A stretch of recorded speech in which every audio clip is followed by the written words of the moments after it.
Hello there, welcome back for round 3, and we're on the draw, and this hand's a bit slightly sketchy, but I don't think we can mulligan it. I think this is going to be a horrific hand if the opponent just has like a 1-mana removal spell, since if we don't draw land pretty sharpish, it's going to be pretty awkward. If we like draw Grow Turf though, I think this hand suddenly becomes pretty excellent. If you don't know. So what happens, like if the opponent just has like a Doomblade, am I just dead? Probably. But if it's like a Disfigure, then it's okay. If it's a counterspell, it's okay. Tragic Slip. Please don't have a Dispel. Oh, we did it. We managed to attack for 4. We're still not out of the woods yet by any stretch of the imagination, considering they can have like literally any spell.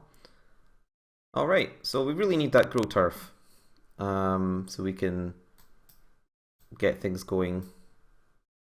If we just draw another forest, I would obviously just play it and play a Cacao Mirror anyway. But, okay. I guess this is like just a control version, since I don't think you would play Tragic Slip in the creature-based one with the anglers and so on.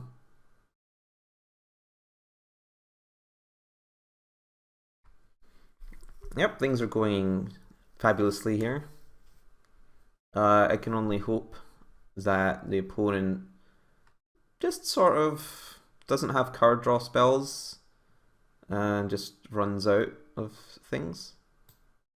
Seagate Oracle, that's mildly unusual. At least it means they have real creatures in their control deck, rather than playing Curse of the Bloody Tome, which is obviously a lot worse than us. Worse for us, rather. I still think I need to play Cacao Mirror here. Like, we're so far behind. I don't think we can win by assuming they have actual nothing. Like, if I just cast nothing here and then they cast Think Twice, it's way better for them. So we can hope that they don't have another removal spell, and then we can do some shenanigans. Oh, they cast a Think Twice, which might imply they don't have a removal spell. I think I get to cast Rancor here, and if they have a removal spell, I have Apostle's Blessing. If they have an actual counter spell, then I have Hammer Hands. I know it's only Hammer Hand singular, but Hammer Hands is just how I remember this card being called.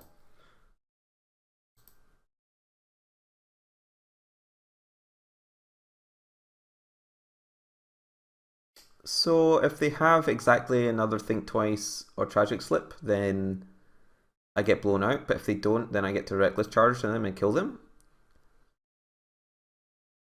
Alright, all in.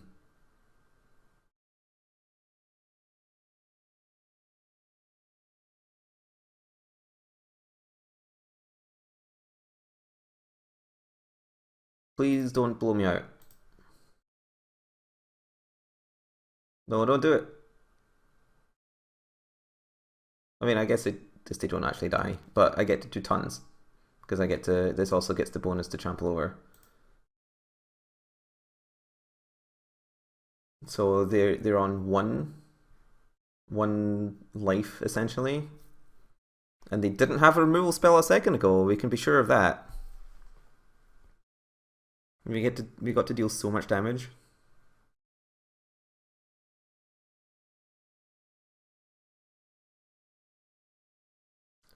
I can't. I mean, what can they possibly have here? I guess they can just have a bunch more Think Twices, like Essence Scatters and stuff.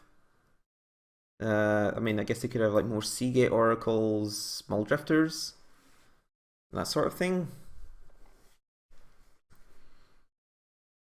I mean, judging by what they played, like if they have Evankar's Justice, if you draw an untapped land, we might be able to just kill them with Cacao Mirror plus haste. They flashed back a Think Twice. And they're going to cast another card, so if it's a Edict, then alright, Gromai Gangler. Alright, so time to start with the hammer hand and see if they have see if they have some other spell that stops this hammer hand. Because we have Apostle's Blessing. We can protect ourselves from Doomblade. And we got there! Hooray! So we're against like blue-black control with a bunch of creatures in it. Which is nice. So I guess we need to keep in this Kadama's Reach, since I totally anticipate getting to another state like we did earlier where we like cast and flashback Reckless Charge. Hammerhand probably seems okay. Groundswell, I think, is going to be difficult to set up. Same with the Battle Rage. I think Apostle's Blessing is going to be okay. But I think we definitely want these Corpse Curs. Oh, sorry, not this Rancor. Mutagenic Growth beats Disfigures and Tragic Slips, so while I would sometimes remove some of these against blue-black, I think it's okay in this particular scenario. Like normally I'd also remove Hammerhand, but they have real creatures in their deck. I guess we probably want some number of Pyroblast, but not too many, since we don't want to make our deck like too slow.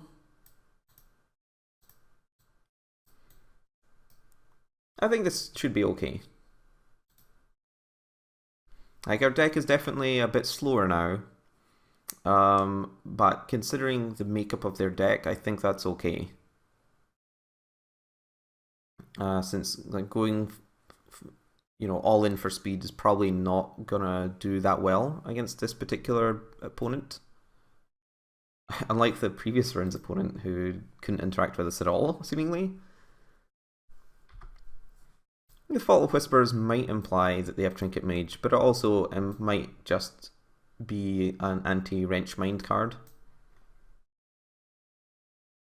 I do feel like they probably have a 1 mana removal spell, but considering that we have like we have 3 vines, we have 2 Blight Mambas, but that we can't protect anything.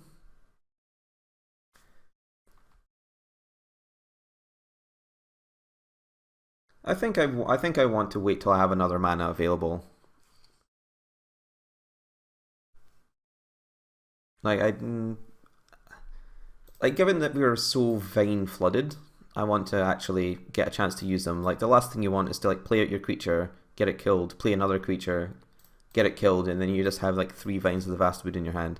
Since it is one of the more mana intensive things to be killing your opponent with anyway. So if you draw like a Glistener Elf, that's great. If you draw an untapped land, that's great. And obviously they can have like Chainer's Edicts and stuff that doesn't interact with vines at all, but okay, so the Mutagenic Growth is good enough that I think I can use it to defend against a Tragic Slip. I mean, obviously they can have all kinds of removal spells here, but I don't really want to discard a hand size either. Okay, I'll pay 2 life to counter this Disfigure. And see what happens next turn. Like, ideally, they'll do something along the lines of Seagate Oracle. What they'll probably do is cast Chainer's Edict. It'd make me very sad indeed.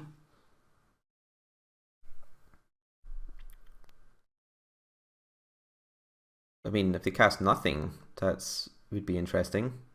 But I don't really think that's likely.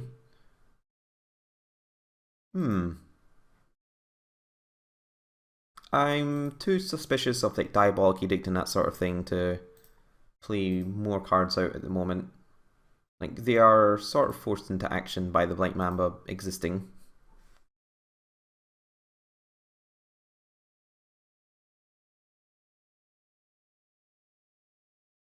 They can also have Shrivels. Like Shrivel is definitely a popular Magic the Gathering card in blue-black sideboards.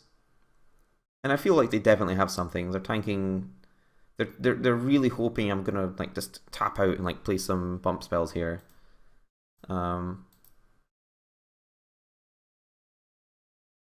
So I guess they can also have, they can just draw some cards or something. They can have Think Twices and that sort of thing. But Forbidden Alchemy, yeah, that's the best one. But they still need to take action to deal with the Blight Mamba at some point. Like if I guess if one of these was like another Mutagenic Growth or similar, I probably would have played out this other Blight Mamba. And if I draw one more land, then I would play the second Blight Mamba, Reckless Charge it with Fine's backup, I think. Okay.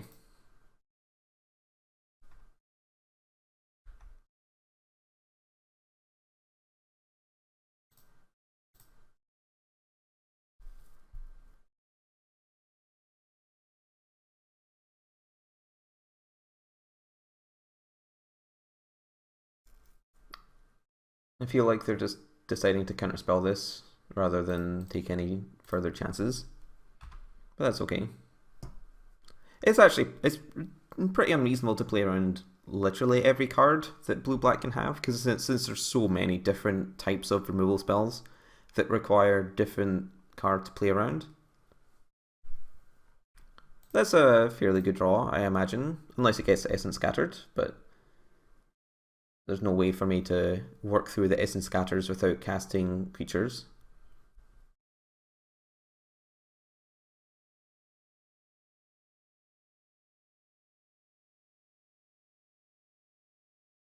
Soul Manipulation, well, pretty fortunate for them they managed to mill a Mulldrifter earlier, since otherwise that would be fairly mediocre, but is now pretty great.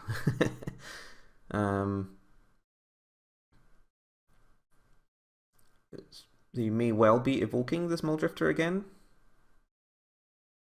And also, I don't think it's normally a good idea to play around Soul Manipulation, since it's usually just a one-off. Maybe two if they're getting ambitious. But considering like Exclude is normally too slow, going above that is pretty unreasonable, so... Okay.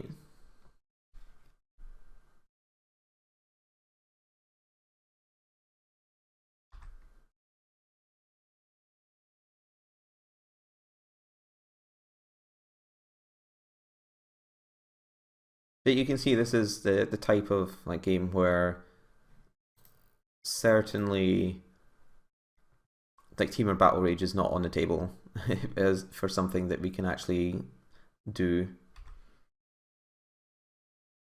But yeah, all these Vines feeling helpless at the hands of mostly counterspells.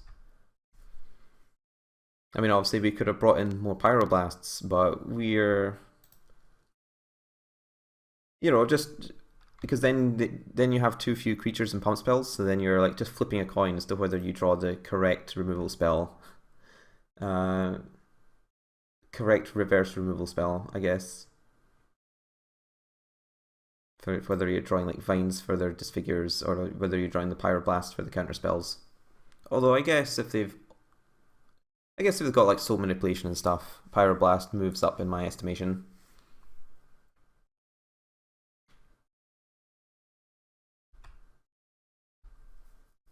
It's certainly not looking good, I'll give it that. They have 7 cards in their hand. You know they've got a Mulldrifter. So like anytime they're not casting stuff, it means they've got, a bunch of instants to hold up.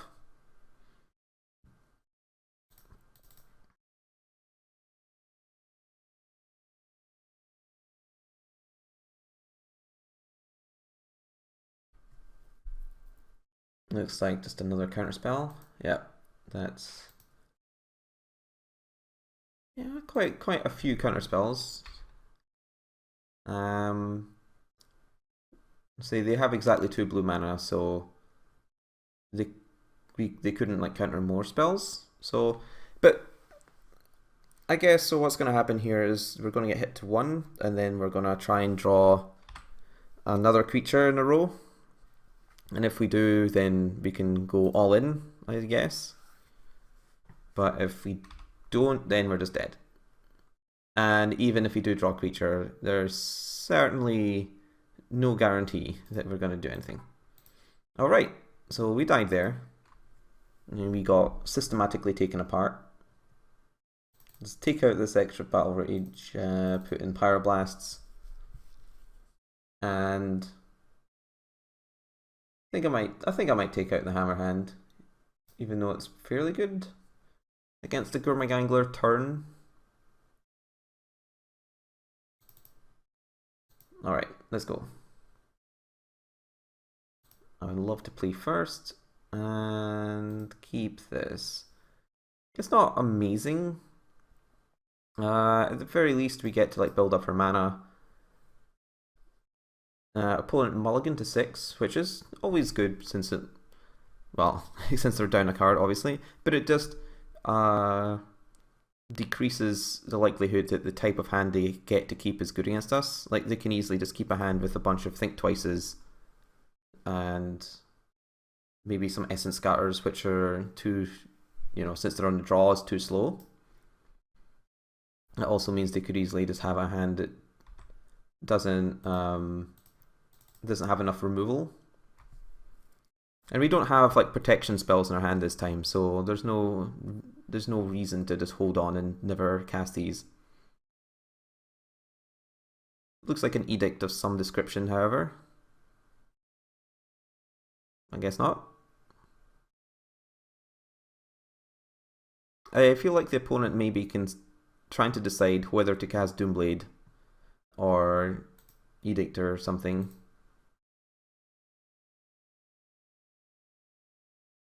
I guess they could be deciding whether they want to cast Shrivel or not. That would be kind of harsh.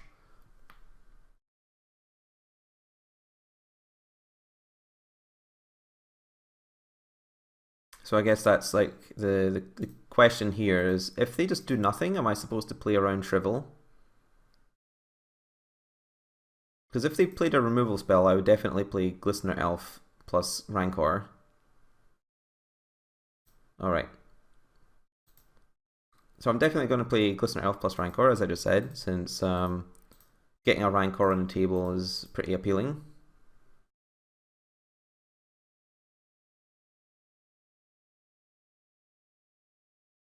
And now I'll just attack again. They probably want to kill this. And I'm not going to play around Shrivel. I think it's more likely that they have more Edicts to draw in their deck. If they have Shrivel, then they get us. And they just didn't. They packed it in. So that's reasonable, I guess. Like, they just had 7 blue cards in their hand and didn't have too much else. Obviously, our hand wasn't actually that spectacular. But if we drew a land at some point, then we were going to be able to like cast Kanav's Reach and play Corpse Cur with Pyroblast backup and that sort of thing. So alright, we've managed to win another match. Join me for round 4.